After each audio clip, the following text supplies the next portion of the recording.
Hi, Scott Orlin with CINEMA-Magazine. A new TV series coming your way is called The Eddy, and I'm here with one of the stars, Amandla Stenberg.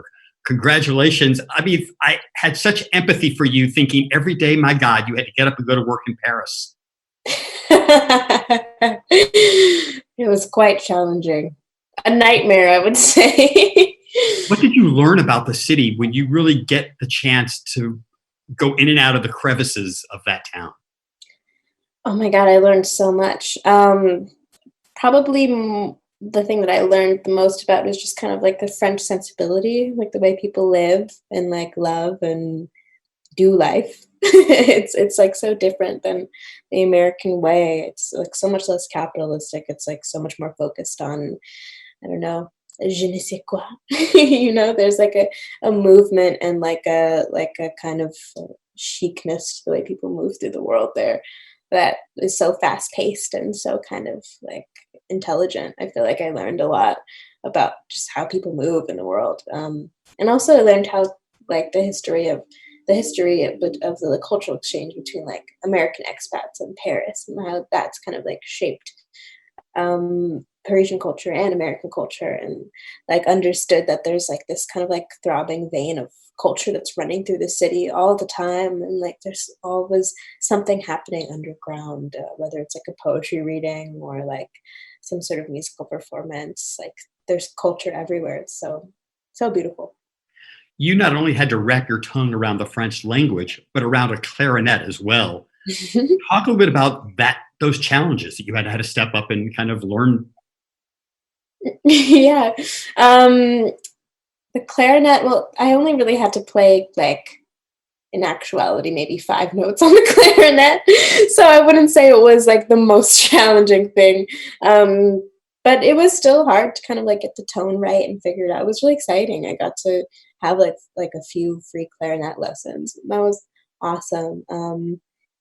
French was difficult for sure. I know I never done scenes before that were switching back and forth between between English and another language.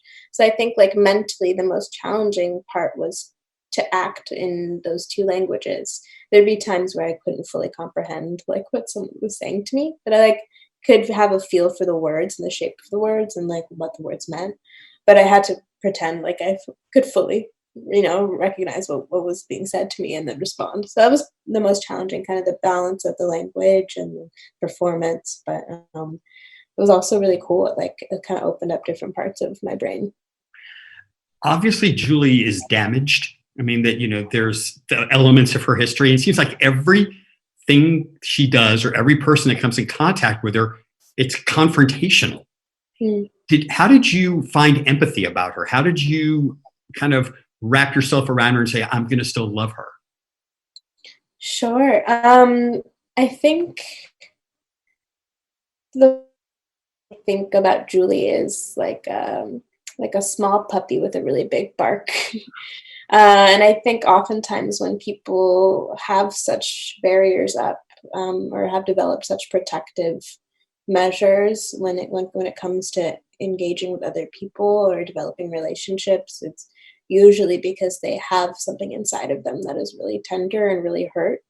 And that was kind of the part of her that I empathized with the most, because I sympathize for her. I feel like she is really trying her best, but is at a point in life in which she's only learned how to develop certain tools to deal with the trauma that she's been through. She hasn't yet learned how to cope with things in like a healthy, productive way, but like she's headed there, and so I guess I just know what it can feel like to feel so hurt or vulnerable, or even be really hypersensitive, and you develop these certain tools just to protect yourself, and sometimes those tools aren't the right tools. I want to ask you too, and the last question for you is, I mean, this is kind of set in the jazz world, and it's kind of ironic in a sense that you have a real jazz connection. I mean, your name comes from a jazz song, of everything. So what is your relationship to jazz, and how, when you were sitting in that club and they were playing that music, how much did it connect with you?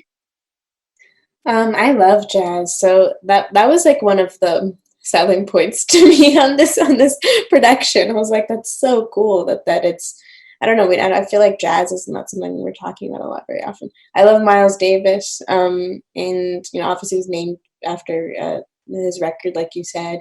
I grew up listening to jazz singers. I have more of a connection to jazz singers than I do to like just straight up jazz, like Billie Holiday and Ella Fitzgerald and Nina Simone and people like that. But I also I think jazz is like one of the most powerful forms of music. It like encapsulates human experience. It's like complicated and messy and improvisational and incorporates like such a plethora of emotions in it. And so yeah, to sit on set all day and see these like world-class musicians play was incredible. And they would strike up, a chord and play in between takes. They were always like infusing the set with this like kinetic energy. It was like very magical energy. And I think it was such a blessing. It was like, we would finish shooting a day and then the band would break out into like a full performance, and we would all just stay on set after, even though work was done, and like dance to the music. It was so special. Well, Amandla, this was special too. Thank you so much for your time. And your cat did not move once during this entire interview. So I'm really impressed. He's knocked out. You can tell. Yeah. The show is called The Eddy, and this is Scott Orlin. Until next time.